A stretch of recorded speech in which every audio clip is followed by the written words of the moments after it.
Buenos días, buenas tardes, buenas noches, buenas madrugadas. Regresamos nuevamente con nuevas leyendas, nuevas historias y relatos. Pero antes de comenzar te pido que te suscribas a mi canal Manuel Meléndez Morales para que escuches este y otros más que tenemos por ahí.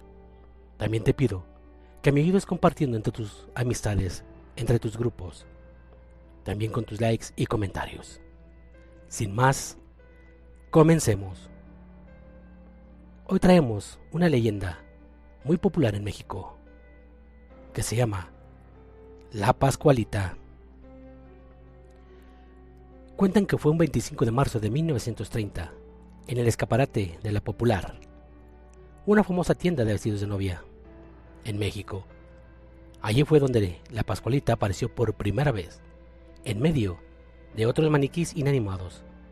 Unos dicen que la dueña de la popular tienda, Pascualita Esparza, la mandó a traer de París, aunque hay quienes aseguran que la compró en una tienda de México, donde ella solía comprar telas y otras prendas, el puerto de Liverpool, y le dio el nombre de Chonita. Mas sin embargo, eso no es lo que todos creían.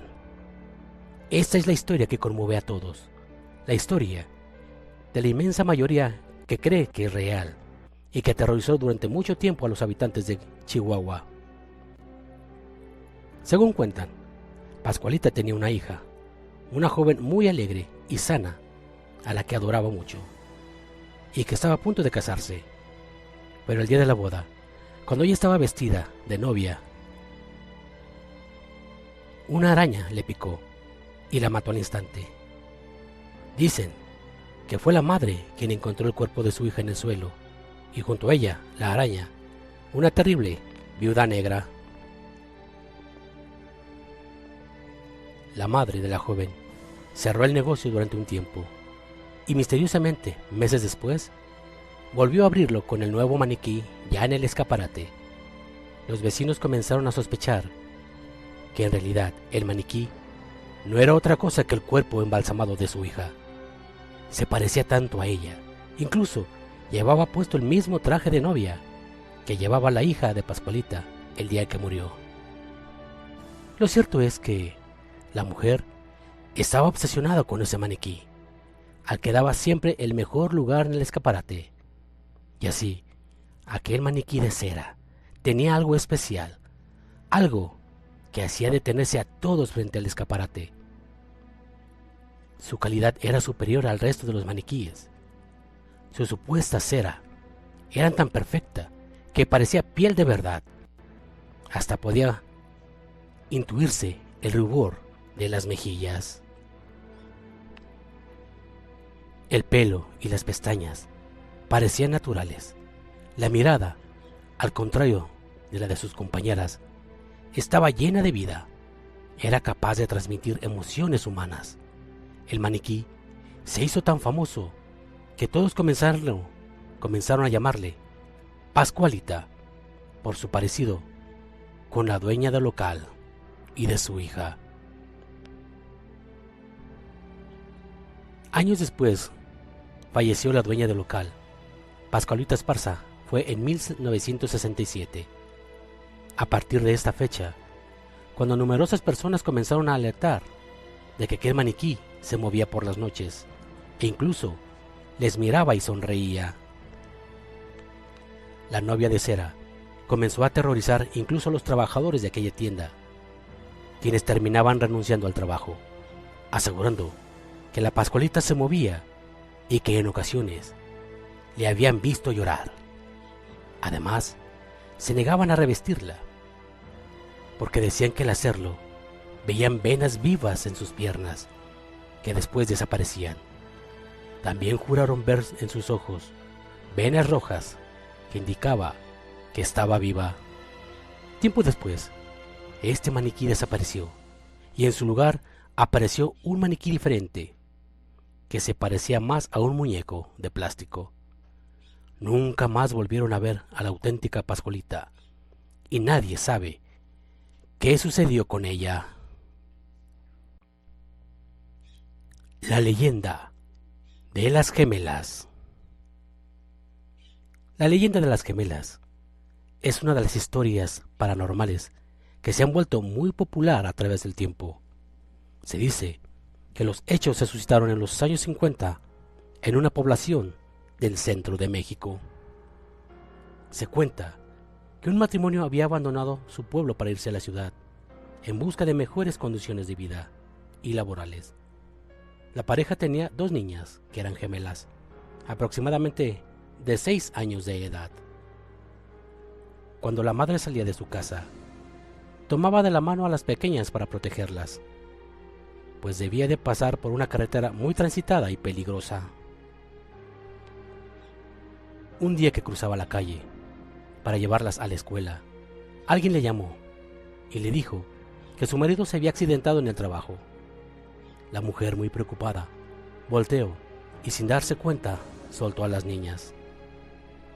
De pronto, un ruido inesperado la hizo comprender su error y de inmediato volteó para buscar a sus hijas. Entonces se dio cuenta que ya era muy tarde. Con horror descubrió que las gemelas yacían muertas. Habían sido atropelladas brutalmente por un autobús. La madre lloraba sin poder encontrar el consuelo al ver los cuerpecitos de sus hijas destrozados. Cuentan que mucho tiempo vivió sintiéndose culpable de aquella terrible tragedia y se refugió en su amargura durante varios años. La pareja aún seguía viviendo en la misma casa y por fin el tiempo les ayudó a sanar las heridas.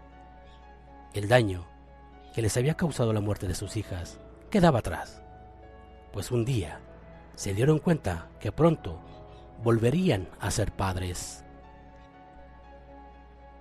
Después de unos meses nacieron 2 gemelas. Las pequeñas llegaron a rescatar de la tristeza al matrimonio. La madre era inmensamente feliz. Creía que Dios le regresaba a sus niñas para quererlas y protegerlas mucho. La madre encontraba a sus hijas muy parecidas a las que habían muerto años atrás y desde pequeñas las cuidaba demasiado. Tenía miedo de que algo les pasara y no quería que fuera a repetir otra vez la misma historia. Cada vez que salían de casa y cruzaban la avenida, la carcomían los trágicos recuerdos. Entonces agarraba las manos de sus pequeñas y les decía que cuando pasaran por ese lugar siempre debían cerciorarse que no viniera nada. Así transcurrieron unos años, hasta que un día las pequeñas se enfilaron hacia la peligrosa carretera, en donde habían muerto sus hermanas. La madre, al darse cuenta, corrió desesperada tras ellas. Cuando al fin pudo tomarlas de las manos, les dijo: por favor, tengan mucho cuidado al cruzar la calle, porque puede venir un carro y me moriría de dolor si les causara algún daño. Al escuchar aquello, las gemelas voltearon e inesperadamente le dijeron a su madre: mamá, nunca pensamos cruzar. Ya una vez lo hicimos y nos atropellaron. No lo haremos otra vez, para que tú ya no vuelvas a sufrir. Se dice que la leyenda de las gemelas es una historia llena de hechos sobrenaturales. La gente asegura que es verdadera. ¿Tú qué piensas de esta historia? ¿Será real? Tú decides. La leyenda de El Toro Negro. Era el año de 1917, en la intimidad de una casa en los límites del poniente de Lampazos, por lo que hoy es calle Guerrero. Una noche, doña Prudencia se retiró a su habitación para dar gracias al Señor por haberle concedido un día más en su largo existir, que sumaba ya los 90 años. Desde 1827, ella había mucho vivido y por su condición de mujer había sufrido y gozado como testigo presencial de las 1000 aventuras de los pueblos norteños, por el nacimiento del México que por esos días todavía se sacudía por la revolución. Haciendo un recuento de los años y los recuerdos que cada uno había dejado, se daba cuenta que muchas penas había pasado pero había una muy especial, muy actual, que al final de su vida le quitaba el sueño, y se sentó a la orilla del lecho para musitar sus oraciones de fin de jornada, pues ya las fuerzas no eran las de antes para poder arrodillarse y empezar el diario Santo Rosario, en el que llevaba al cielo la plegaria de todos los días. Señor, te doy gracias porque me has bendecido con una larga vida y con tantos hijos tan buenos, pero tú sabes que mi más grande pena es Teodorito. Tú sabes, Padre, que es buen hijo, muy trabajador y respetuoso, pero por culpa de ese vicio cochino que lo domina, me lo van a matar un día. Yo ya soy vieja, Señor, no tengo la energía de antes, no puedo seguirlo y sacarlo de donde ande. Solo tú puedes intervenir en su vida, Padre. Te lo suplico, dale un susto, Señor, dale un buen susto, que lo haga entender que va por mal camino. Dale una prueba de tu poder para que cambie. No me dejes morir sin ver a mi hijo redimido. Y de los dedos viejos y nudosos, como sarmientos, empezaron su recorrido por las renegridas cuentas del antiguo rosario en una santa rutina. Y como santo es todo lo que hacen los ancianos, seres ya inmunes a todas las tentaciones y pasiones de la vida, y solo dedicados a dar amor en la más bella etapa de la existencia, esa cuando los nietos y bisnietos nos rodean como capullos tiernos apretados junto al viejo tronco. La mañana asomó su rubia cabellera por chatas cumbres de la sierra La Iguana, y vestida de luz fue caminando por las empedradas calles del pueblo para anunciar a los lampances la oportunidad de un nuevo día. La luz se filtraba por las frondas de las nogaleras y se reflejaba resplendores plateados en las catarinas aguas acequias que cruzaban los solares. Doña Prudencia barría el patio con una leve sonrisa de felicidad al pensar que sus oraciones habían sido escuchadas. Teodoro había dormido en casa y amanecido sobrio. Ese día redobló su comunicación con Dios, y al llegar la noche, la plegaria fue reiterada, pero solo una vez más tuvo el gusto de ver repetida la señal, porque a la siguiente, Teodoro se perdió por toda la tarde, y a las 10 de la noche, compungida, la anciana supo que ya no debía esperarlo. Contrita, llena de pesar, se recogió a su cuarto y tras el rosario, la oración de gracias y las peticiones, quedó profundamente dormida. Eran las 3 de la madrugada. El hombre de nuestra historia iba zigzagueante a lo largo de la calle Hidalgo. El empedrado de la cerca o de la acera hacía inseguro su paso, así que mejor decidió caminar por el centro de la calle. Con voz tartajosa balbuceaba una tonadilla alegre, saboreando todavía el buen rato pasado con las muchachas alegres de la zona prohibida. El mezcal y la cerveza habían corrido raudales, y tras agotar la plata del bolsillo, no había más remedio que regresar a casa. Dio vuelta a la derecha al llegar a la calle Guerrero, sintiendo ya cerca el calor del hogar y el lecho acogedor. Algo estaba ocupado el arroyo de la calle. Era un flacucho becerrillo negro que vagaba perdido, tal vez escapado de algún corral cercano. Teodoro siguió su paso sin prestar atención. Al acercarse, intentaría evadirlo. Caminó en diagonal, pero el becerro se desplazó hacia su camino. Siguió acercándose tanto que ya no había más que sacarle la vuelta. Pero el animalillo se atropeló con él. Teodoro le gritó y agitó los brazos para asustarlo. Pero La bestezuela no se movió ni un centímetro. Impaciente, le dio un ligero puntapié para espantarlo, pero el endeble animal permaneció allí indiferente a los aspavientos del briago. La exasperación llegó, y por fin una bota se estampó en el costillar del becerro, que de pronto ya no lucía tan pequeño, y al tercer puntapié pareció todavía más grande. Teodoro, sinceramente enojado, le dio varios puntapiés para espantarlo, y cuando algo de razón le abrió paso entre la niebla de su alcohólica conciencia, por fin se dio cuenta que el becerro había crecido a cada golpe hasta convertirse en un gran toro negro. Quedó con el entendimiento aún nublado, así que todavía propinó un fuerte puñetazo en los belfos del burel, y lo vio ahora tan enorme que elevaba su metálica cornamenta a 3 metros de altura, y atravesando como ésta, ahora ocupaba la calle casi de lado a lado. Quedó el borrachín ahora tembloroso al descubrir por fin que se trataba de un ente de otro mundo, entrampado en una situación impredecible.